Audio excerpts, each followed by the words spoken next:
Hello అండి. Welcome back to Vasavi sisters channel. ఈరోజు ఈ వీడియోలో ఇండక్షన్ స్టవ్‌ని వితౌట్ వాటర్ ఎలా క్లీన్ చేసుకోవాలో తెలుసుకుందాం. ఇక్కడ మీరు చూస్తున్నారు కదండీ! ఇండక్షన్ స్టవ్‌ని చాలా మరకలు పడి ఉంది కదా! ఇప్పుడు వితౌట్ వాటర్ ఎలా క్లీన్ చేయాలో మీకు చెప్పబోతున్నాను. ఇక్కడ కొంచెం మొత్తంలో టూత్ పేస్ట్‌ని నేను తీసుకున్నానండి. అది మనం రెగ్యులర్‌గా వాడే ఏదైనా టూత్ పేస్ట్ కావచ్చు.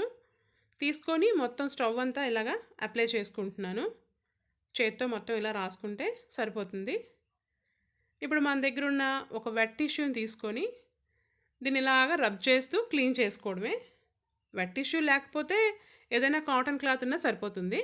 మెత్తటి కాటన్ క్లాత్ తీసుకొని ఇలాగా ఎక్కడైతే మనం పేస్ట్ అంతా రాసామో దాన్ని లైట్‌గా ఇలా స్క్రబ్ చేస్తూ తుడుచుకుంటా వెళ్తే సరిపోతుంది. వితౌట్ వాటర్, వితౌట్ స్క్రాచ్ అంటే మనం రెగ్యులర్‌గా వాడుకునే డిష్ వాషర్‌తోని దాంతో మనం క్లీన్ చేసుకోవచ్చు. కొంచెం స్క్రాచెస్ పడే అవకాశాలుంటాయి. ఇలా అయితే వాటర్ ఏం వాడక్కర్లేదు. తర్వాత ఏమాత్రం కూడా స్క్రాచెస్ పడవు. చాలా నీట్‌గా, చాలా కొత్తగా మళ్ళీ తయారవుతుంది స్టవ్ అయితే. చూడండి ఎంత చక్కగా మెరుస్తుందో. అది కూడా ఎక్కువ టైం కూడా తీసుకోదు. వితిన్ సెకండ్స్ అంతే ఇంకా. మనం రెగ్యులర్‌గా వాడుకునే ఇంట్లో టూత్ పేస్ట్ మనందరి ఇంట్లలో ఉంటది.